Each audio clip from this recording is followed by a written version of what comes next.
peu de figures du rock ont incarné autant de démesure et de mystère que Mick Jagger. En plus de 60 ans de carrière, il a marqué la planète entière avec son charisme, ses performances énergiques et ses choix souvent déroutants. Derrière le masque de la star mondiale, un homme complexe s'est toujours caché. Si ce n'est pas encore fait, pensez à vous abonner pour ne rien manquer des prochaines histoires fascinantes. Né le 26 juillet 1943 à Dartford, une petite ville du Kent en Angleterre, Michael Philip Jagger a grandi dans un contexte particulier. La Seconde Guerre mondiale battait encore son plein et l'incertitude régnait sur tout le pays. Son père Basil Jagger, professeur d'éducation physique, était connu pour son sérieux et sa rigueur, notamment pour avoir introduit le basket-ball dans les écoles britanniques.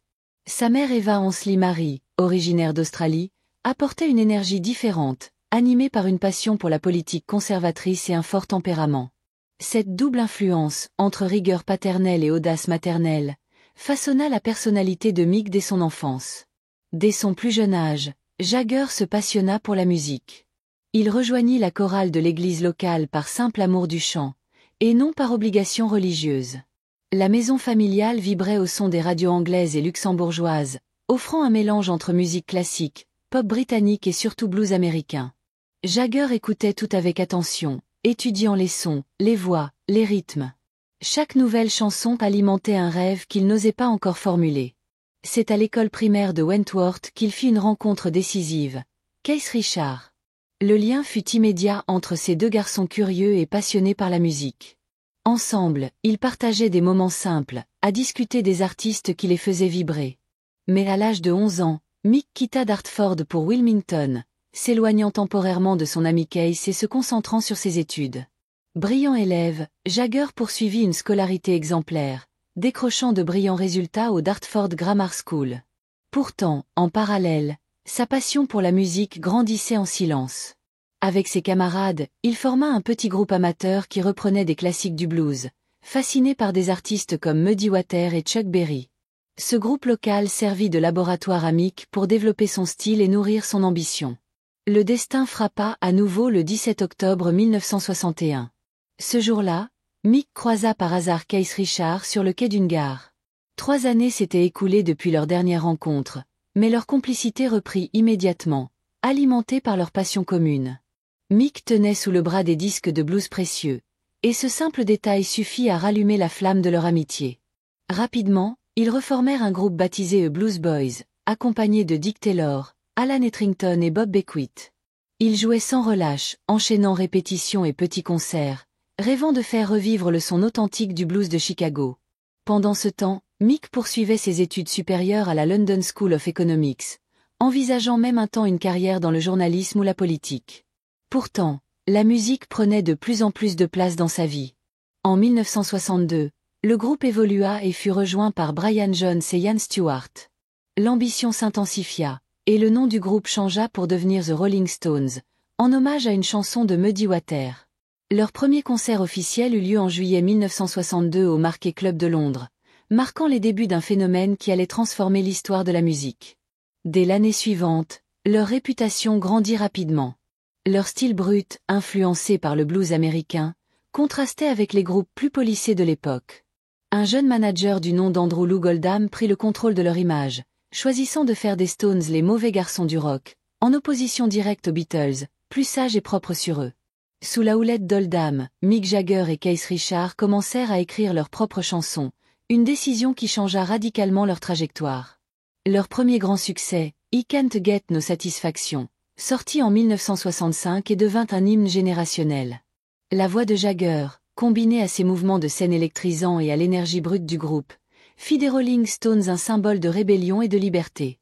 La célébrité leur apporta la gloire mais aussi son lot de controverses. Accusés de comportements scandaleux, les membres du groupe furent fréquemment ciblés par les médias.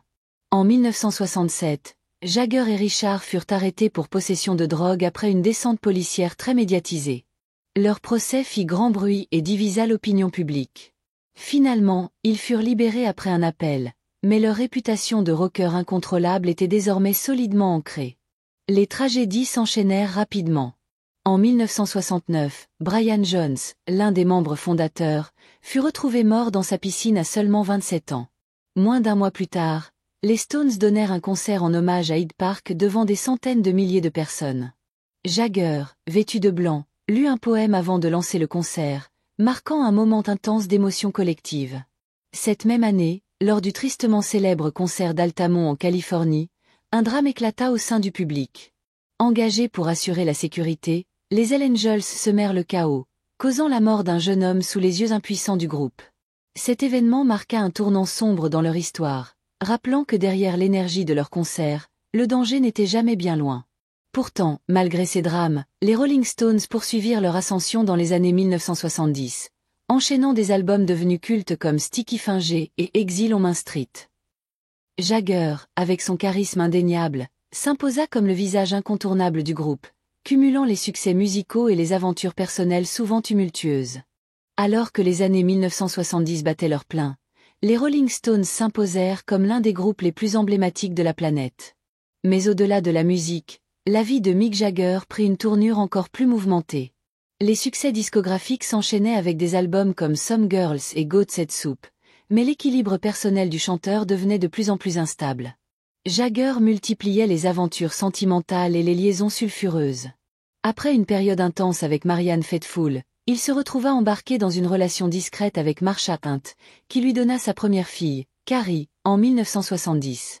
Le public ne découvrit cette paternité que bien plus tard, tant la vie privée du chanteur était dissimulée derrière le tumulte médiatique. En 1971, il épousa la somptueuse Bianca Pérez Mora Macias, au cours d'une cérémonie ultra médiatisée à Saint-Tropez. Ensemble, ils eurent un fils, Jade. Pourtant, ce mariage, présenté comme glamour, ne survécut pas aux pressions de la célébrité. Entre tournées interminables et infidélités récurrentes, leur relation se détériora rapidement. Bianca finit par demander le divorce en 1978, mettant en avant les multiples trahisons de Mick. Malgré les ruptures et les remous personnels, Jagger continua d'enchaîner les tubes avec les Stones.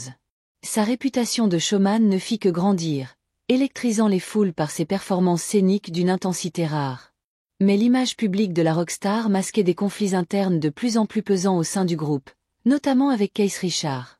Les tensions explosèrent durant les années 1980. Alors que l'univers musical évoluait avec l'avènement de MTV et de nouveaux styles, Jagger se montra plus ouvert à la modernité et à l'expérimentation, tandis que Richard restait profondément attaché aux racines blues du groupe. Cette divergence artistique se transforma en véritable fracture. Jagger lança sa carrière solo en 1985 avec She's the Boss, puis poursuivit avec Primitive Cool, laissant Richard furieux de cette séparation musicale. Les sessions d'enregistrement devinrent glaciales. L'album Dirty Work paru en 1986 fut le reflet parfait de ces tensions, froid, décousu, enregistré dans une ambiance plombée par les querelles internes. Keith Richards ne cacha pas son amertume, allant jusqu'à surnommer Mick Brenda, symbole de ses moqueries acerbes contre le comportement jugé hautain de son camarade. Jagger, de son côté, poursuivait ses propres explorations musicales et sociales, acceptant même d'être anobli par la reine en 2003, ce qui provoqua une nouvelle vague de critiques de la part de Richard. Malgré ces clashs publics, le lien qui unissait Mick Jagger et Keith Richards restait indéfectible. Ils le reconnaissaient eux-mêmes, leur relation n'était plus celle de simples amis, mais celle de frères liés à vie, portés par une histoire musicale hors norme qu'ils avaient bâtie ensemble. La vie sentimentale de Mick Jagger continua d'alimenter les discussions. En 1977, il entama une longue relation avec la mannequin texane Jerry Hall.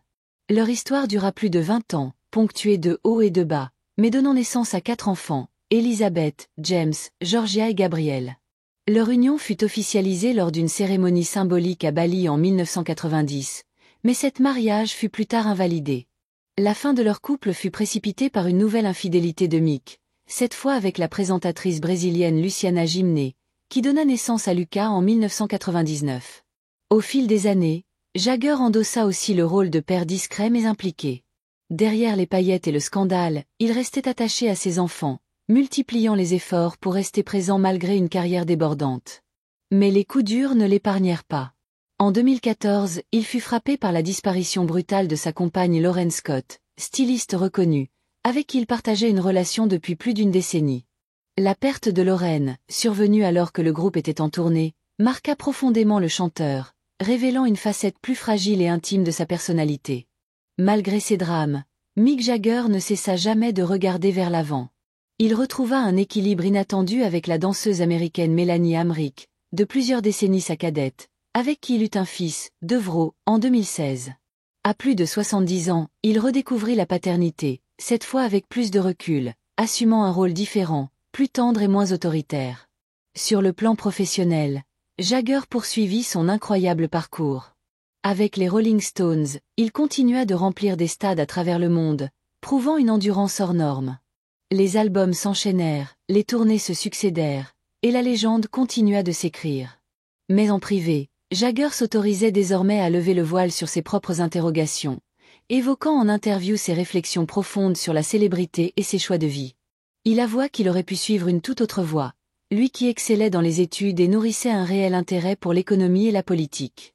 Plusieurs fois, il révéla avoir envisagé un destin de journaliste ou même de professeur, des carrières qui lui auraient apporté, selon lui, une forme de satisfaction intellectuelle qu'il n'a jamais pleinement retrouvée dans la musique. La célébrité, malgré son glamour apparent, lui avait coûté cher. Entre solitude sur les routes, éloignement familial, ruptures douloureuses et querelles internes, Mick Jagger se livra, à un âge avancé, avec une franchise touchante. Il reconnaissait les sacrifices liés à la vie de rockstar, tout en assumant le chemin parcouru. Désormais octogénaire, Mick Jagger regarde en arrière avec une lucidité étonnante.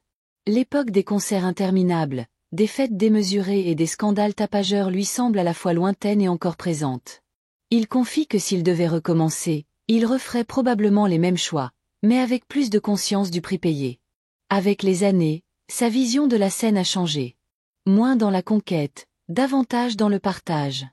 Il se plaît à transmettre, à collaborer avec des artistes de génération nouvelle, à mélanger les styles sans jamais renier ses racines.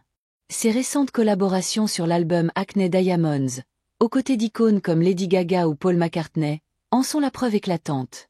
Le Mick Jagger d'aujourd'hui est un homme apaisé, un père attentif, un musicien toujours curieux et un survivant d'une époque qui a dévoré nombre de ses compagnons. Il a traversé les époques, les modes, les drames, et reste l'un des derniers géants du rock à toujours embraser les scènes du monde entier. L'histoire de Mick Jagger est celle d'un homme aux multiples facettes, provocateur, séducteur, travailleur acharné, père imparfait mais aimant, artiste en perpétuelle évolution. Il a tout connu, la gloire, les excès, la solitude et la rédemption. Et à 81 ans, il continue d'écrire sa légende. Et vous, quelle période de sa carrière vous a le plus marqué? N'hésitez pas à la partager en commentaire. Et si vous avez apprécié cette histoire, pensez à liker et à vous abonner pour ne rien manquer des parcours fascinants des grandes figures de la musique.